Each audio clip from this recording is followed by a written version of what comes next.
Tanda Allah tidak ridho, hati kita pun merasa gelisah dan bersalah di dalamnya. Gambar-gambar kotor, pornografi itu tidak mulia. Makanya ketika dilihat Allah tidak ridho. Kalau tidak percaya silahkan Anda mencoba melihat gambar-gambar yang tidak seronok, hati Anda akan menolak karena jiwa Anda mulia.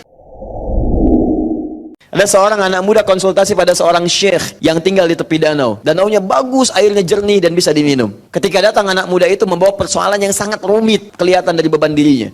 Begitu datang, syekhnya tidak menjawab. Diajaklah ke pinggir danau. Dibawa segelas air. Diambil kemudian airnya. Setelah itu dimasukkan garam. Diberikan kemudian, selesai, tahan sebagiannya. Kata syekhnya minum. Bingung orang ini. Asin syekh, minum aja dulu. Begitu diminum langsung dimuntahkan. Asin. Seperti itu. Keluarkan semua airnya, lempar ke danau, lempar dengan garamnya semua ke danau. Begitu dilempar, diambil lagi kemudian air menggunakan gelas yang sama. Sekarang minum. Bagaimana rasanya? Segar, tawar. Masalah sebesar apapun, kalau hatimu itu lapang seluas danau ini, maka kesulitan besar pun akan mengecil dan ringan dibawa dalam hidup. Allah meminta kita untuk berzikir dengan amalan-amalan tertentu. Maka ketika Anda ingat dengan saya akan ingat Anda, kata Allah. Perhatikan baik-baik. Allah minta kita ingat Allah dengan kata perintah. Fadhkuruni, ingat kalian kepada saya. Saat Anda sulit, ketika Anda diingat oleh Allah, maka kesulitan itu akan segera hilang. Saat Anda punya persoalan, Anda diingat oleh Allah, maka ketenangan diberikan pada diri Anda. Makanya ada orang-orang, mohon maaf, bukan tidak punya masalah, bahkan masalahnya lebih banyak daripada orang lain.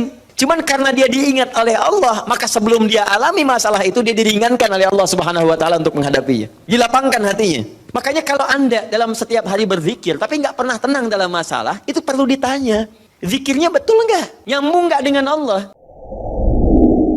Fikih aulawiyah, fikih prioritas, jika ada maslahat penting yang memang tidak bisa ditinggalkan pada saat itu. Misal, ada waktu salat duha dengan rapat. Rapatnya penting sifatnya. Dahulukan mana? Duha dulu atau rapat dulu? Ingat, kesolehan sosial lebih didahulukan dibandingkan dengan kesolehan individual. Jelas?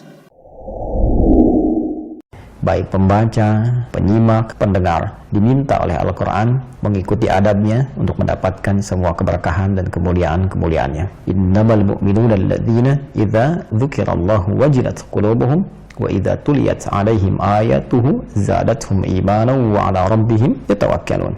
Bila ada pembaca Al-Quran, maka kita dengarkan, kita hayati, dan kita berusaha pahami untuk kita amalkan isinya. Maka apabila ada yang lebih daripada itu, kiranya patut untuk diperbaiki. Membaca Quran bukan untuk disawer, membaca Quran bukan untuk diteriaki, membaca Quran untuk dihormati, didengar, direnungi.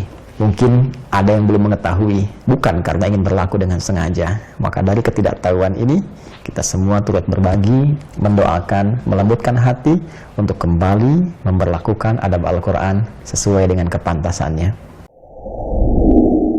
Saya tidak akan mengakui ada orang belajar menjadi murid kalau ilmu yang saya ajarkan digunakan hanya untuk berselisih dengan orang lain, untuk mencela orang, untuk saling bermusuhan. Kita tuh belajar supaya imannya menguat, pengen meningkatkan amal soleh. Antum berislam itu untuk menyatukan, bukan untuk memecah.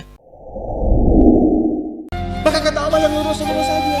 Gak usah menipu, gak usah korupsi, gak usah nyogok, lurus aja. Kan tadi tahu rizkinya sudah ditentukan, gak akan tertukar. Besok meninggal juga kok. Paham sampai sini ya?